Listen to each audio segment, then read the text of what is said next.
European Union has provided us with a value assessment of this situation, gathering all the intelligence information that the Member States contribute to our assessment and awareness of the situation. Certainly, the military campaign, the Russian military campaign, is becoming more and more ruthless, and the Ukrainian armed forces are fighting back with courage. Kyiv resists. For the ones who said that was a matter of hours, the fall of Kyiv, this is not the case. Kyiv is resisting, Mariupol is resisting, Kharkov are resisting. There are a lot of civilian casualties, and the flow of exiled people, don't call them migrants, please, the flow of people looking for shelter, escaping the war, is increasing, especially in the Polish border. We got the figures of all member states who have a border with Ukraine about the flow of refugees. I insist, don't call them migrants, please. In this situation, our support for the Ukrainian armed forces is crucial. Crucial. They need ammunition, they need healthcare material, they need defensive purpose arms of any kind, and we are going to provide them together with the member states, adding up to the efforts of some member states the resources that we decided to mobilize yesterday from the European funding. And everyone, I said everyone, agreed on that.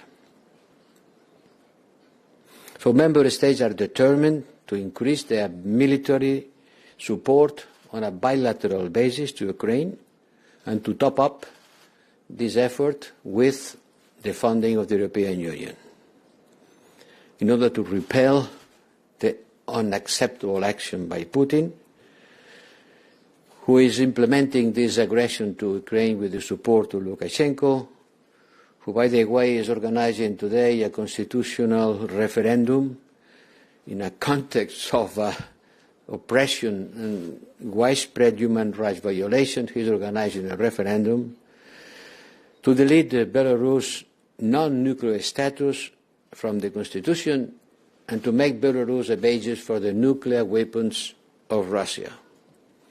Everybody will understand the importance of this decision and the dangerous escalation of the conflict when Russia is putting in high alarm, high alert duty its nuclear missiles and its fleet in the Pacific and in the Baltic. Well, in order to be coherent, we will further strengthen our sanctions package against the Belarus regime and all those who cooperate with the Russian military aggressions against Ukraine.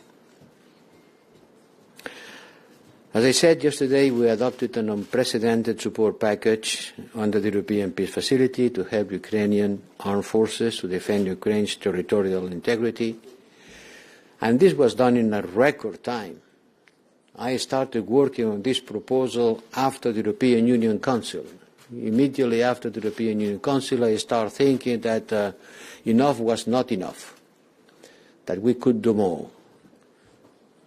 And after the Foreign Affairs Ministers, when we decided finally to put Putin on the list and Lavrov on the list of sanctioned people, but we were not able to decide on the financial measures related to take Russia out of SWIFT, we start thinking that we should be doing more.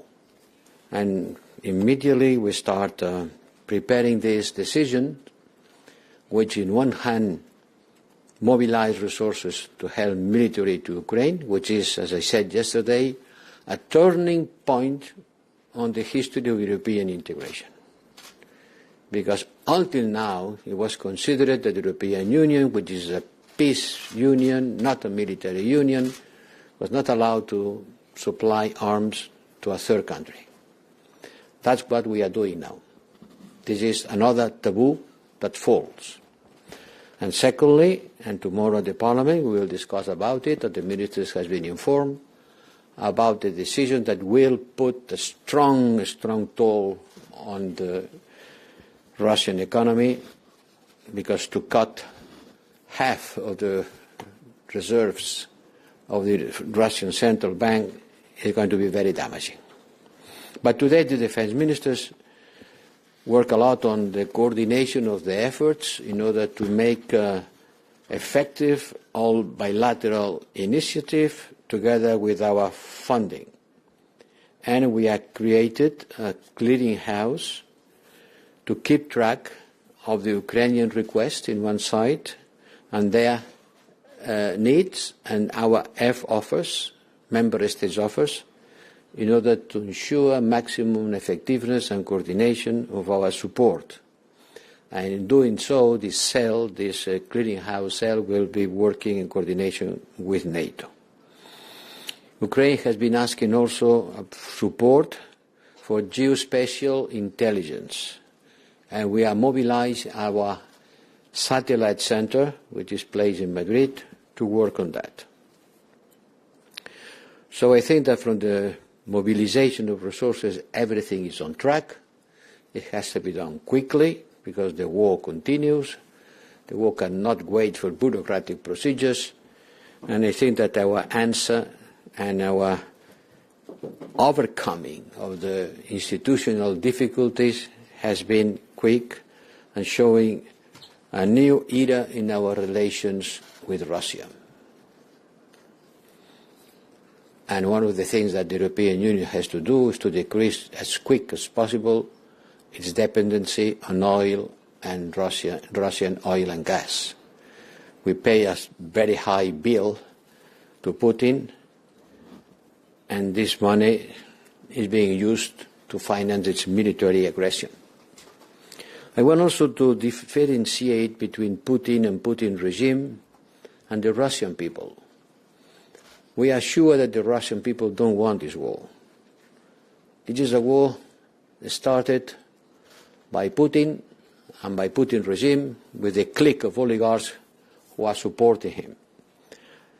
And we are strongly convinced that one of the best ways of fighting is to fight against the black money issue from corruption that supports the people who support Putin.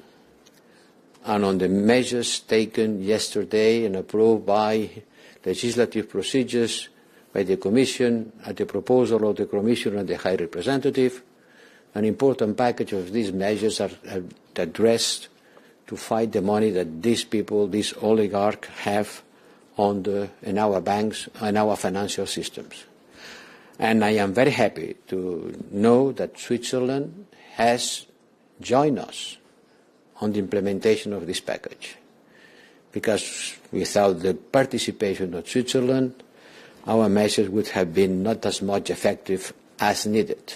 But that's a very good news that Switzerland joins the efforts of the European Union to fight financially and to fight against corruption and to fight against the dark money, the black money of the oligarchs who are supporting Putin, that are being targeted by our sanctions, and they will continue being targeted by our sanctions. We'll talk later more about how to fight against corruption, because corruption is part also of the challenges we have to face. We are also worried about the situation in other countries of the neighborhood, mainly Moldova and Georgia. And I am heading for Chisinau on Wednesday to meet with the Moldovan authorities and meet with Ukrainian people who have been forced by Putin aggression to leave their homes and look for help, for shelter, their need of assistance in Moldova. But Moldova is mainly one of the countries in which we believe that the Russian pressure can be increasing on the coming days. Also, in the Western Balkans, as I announced on Friday, I decided to mobilize the reserve of the Althea operation. And Up to now, 500 men and women will reinforce this force on the ground. And I thank the countries who will be providing this reinforcement of our capacity to control the situation through the operation Althea. I think it's a prudent and proportionate sign of our determination to maintain the stability at Bosnia-Herzegovina and face possible destabilization activities by Russia in the Balkans. All that shows that we have been able to react quickly and in unity. All that shows the importance of advancing towards the adoption of this strategic compass that when I presented was a way to stress that Europe needs to awake from the security and defense dimension, that our effort on security and defense has to be more evident. From this point of view, I welcome the decision by Germany to take important steps on increasing their defense capacities, but the increase on defense capabilities of the member states of the European Union has to be done in a coordinated manner, because altogether our defense expenditure is four times the defense expenditure of Russia and equal to the one of China. But certainly we cannot say that it's equally efficient. So we have to spend more, but overall we need to spend better. And Europe is the framework in which this increase on the efficiency of our military expenditure has to take place. We have no other choice but to stand together as European Union in support of Ukraine, keeping in mind that it's not just supporting the Ukrainian people, it's also supporting our security and also the stability of the world. This is going to have a price. This is not a free lunch. Sanctions will backlash. Sanctions have a cost. And it's better to express and to explain to our public opinion that this is the truth. But we have to be ready to pay this price now, because if not, we will have to pay a much bigger price in the future.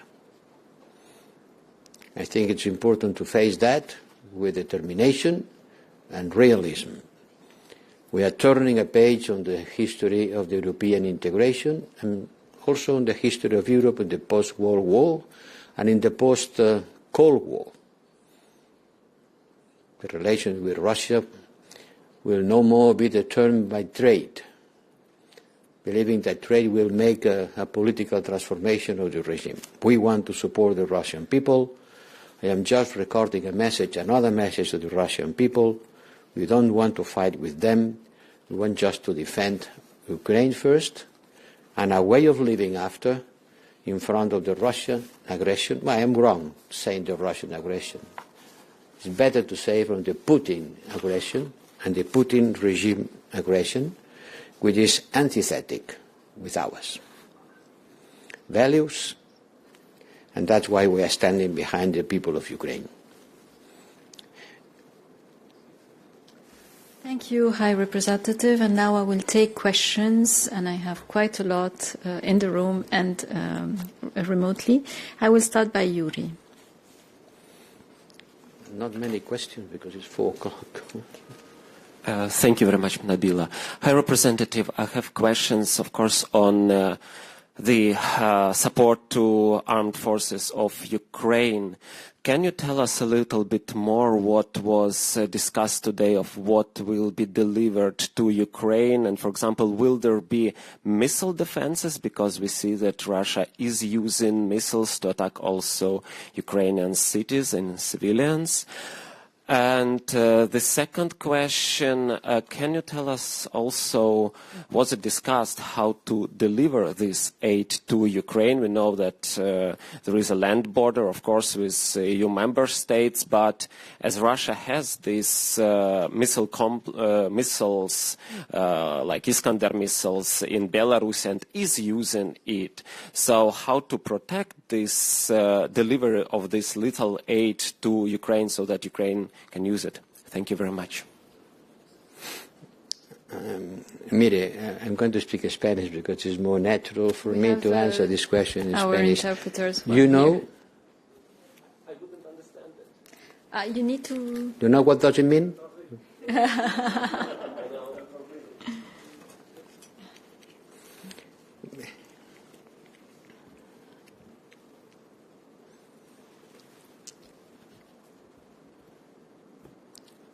Mire, Listen, this is war.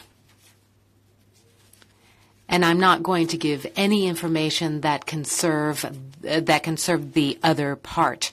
I'm not going to tell you the details as to how the help is going to get to Ukraine. I'm sure the Russians would be very happy to get that kind of information. And the Russians have said that they consider the EU help to Ukraine is a hostile act, and that they will attack any person or entity that transports any type of help to Ukraine. So I cannot provide any information that could be of use to them. Now, obviously, the border countries with Ukraine play a role here. That's no secret. But in terms of the kind of material, I said yesterday, and I will say today, we're talking about arms, munitions, defense material of all kinds that will allow the Ukrainians to defend themselves from this aggression. Now I go to the colleagues remotely, and Thomas has raised the first hand. Oui, merci, c'est Thomas Millier. Yeah, Thomas Millier from Swiss television. Can I ask you to comment on French in the decision taken by the Federal Council to align themselves with the EU decision? Second question, more or less at the same time, Lavrov, a Russian minister, has decided to cancel Trudeau's visit to Geneva. I'm looking at a tweet from a Geneva mission from Russia. He mentions closure of European airspace for not coming to Geneva. These restrictions, are they applicable to diplomatic flights, actually? My French is not excellent, but I will try to say in French. Vous avez un français impeccable. Your French is excellent, sir. Well, from what I know, the Swiss government has decided to align itself fully with European sanctions. It's going to do exactly the same thing as we're doing, which is great. Perfect. Bad news for Russia. But from the point of view of unity in the Western world, if I can put it that way, and from a point of view of the effectiveness of these sanctions in the financial sphere, for example, all the assets which with the Swiss Central Bank, well, I don't know how much or if there are any, but they'll be frozen anyway, whatever they are. And it'll be no use to the oligarchs to transfer their assets now to Switzerland, because Switzerland's going to do the same thing as we are. That's very, very good news. Now, the second question?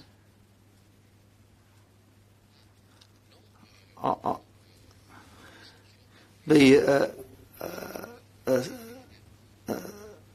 sanction would allow him to travel to there are diplomatic exceptions. We didn't go so far as to ban Mr. Lavrov's possibility for flying to Geneva for diplomatic reasons. If it's for holidays, no, he can't. Is this Naomi? Yes, please, you have the floor. Hi, thanks very much. Naomi O'Leary, Irish Times. I have two quick questions, if I could, High Representative. The first one is about cyber attacks. Can you confirm any cyber attacks of Russian origin? For example, we've had a major attack on Toyota, as one example. The second question is about hidden assets.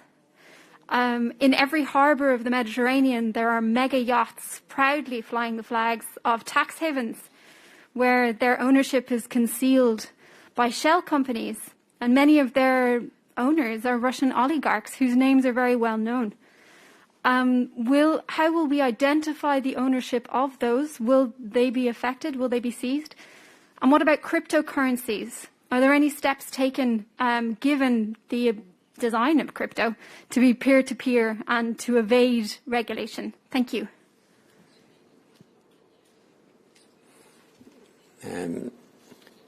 No tengo conciencia o...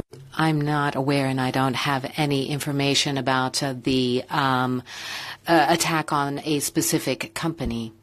But there have been cyber attacks against various ministries in Ukraine and against the media in Ukraine. Obviously, Russia is launching cyber attacks. I'm not aware of this one that you've mentioned, but we are trying to help Ukraine fight these cyber attacks, and that will be part of the aid that we'll provide. Now, hidden assets, they're the subject of actions that were, sanctions that were approved. We'll have to locate them, and we will have to take action. I'm not going to go to European ports to try to pinpoint these yachts, but of course we have means to do that. Jean-Pierre, tu avais demandé la... Jean-Pierre, you had asked for the floor. Bonjour, Monsieur le... Mr. High Representative, good afternoon. Could you clarify one thing regarding something you were saying yesterday about the fact that one was going to grant fighter planes to Ukraine? Could you give us details? Which countries are going to provide Ukraine with fighter jets? They'll be piloted, these planes, these countries giving them to Ukraine. Would that mean they are involved in the conflict, which mean a European presence? Perhaps it's not that. I was a bit... Perhaps you could clarify what you were saying yesterday. No se preocupe. Do not worry. With the 500,000 euros that we've mobilized, although we wouldn't be able to mobilize many fighter jets with 500 million. So what we're talking about is what we decided together.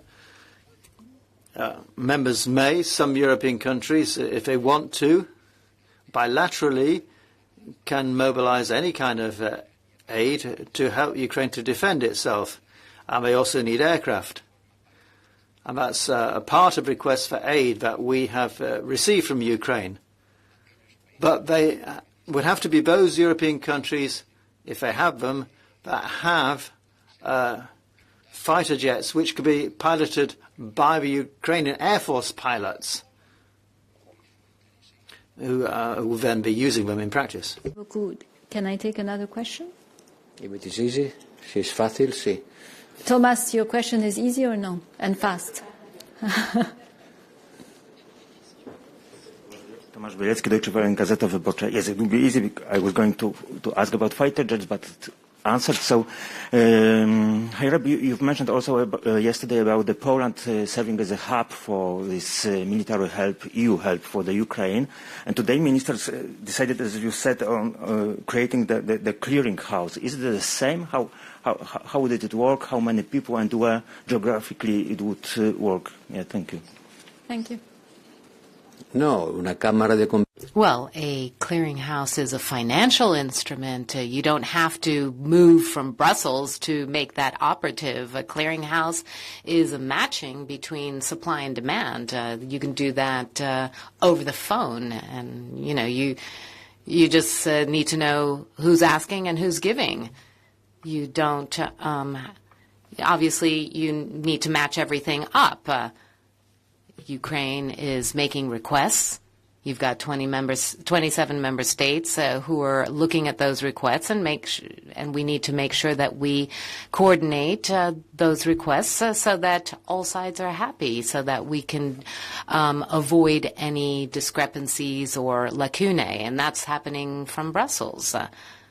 Another thing is the physical transportation of the things. I mean, we're not fighting with money. You have to fight with arms, and the arms have to be there where the fighting is taking place, and transporting arms requires physical logistics, but the member states will have to organize that, especially with the border states. But after I've heard what was said by military brass in Russia, I don't want to provide any further details.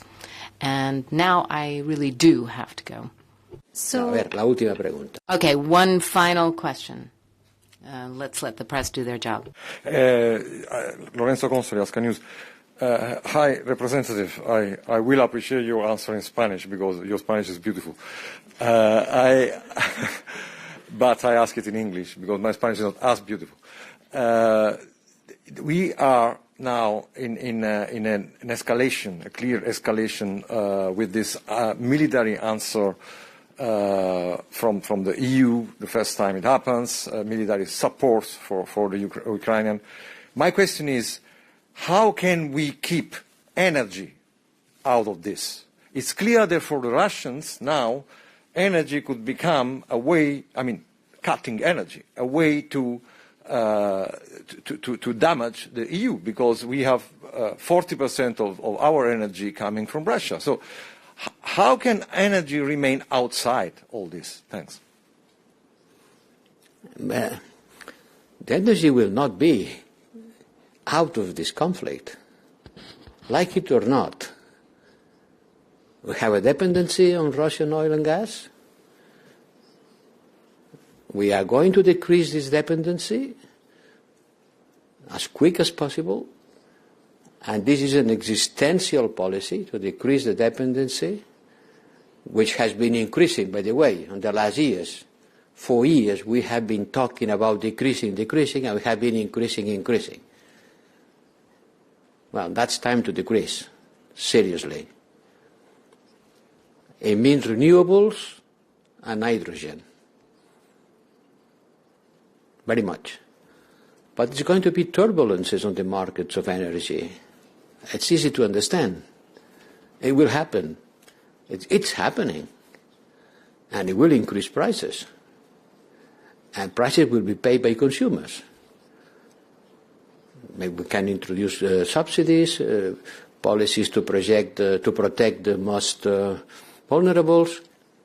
But we are in a situation in which, and that's what I was saying at the beginning, our actions and reactions against Russia will have economic consequences. And we have to be prepared for that. Don't believe that we can do whatever we need to do without having consequences. Look the consequences that the Ukrainian people are paying. They are paying a lot of consequences. They are resisting, and thank God Zelensky is not the kind of the leader that escapes hidden in the car. No, he will stay there resisting. And we have to support him. And it's going to have a cost. And if we don't pay this cost today, we'll pay much more tomorrow. That's clear? Thank you. On this note, I would like to thank you very much, and thanks to the interpreter, and I'm sorry for all those who I couldn't take questions from.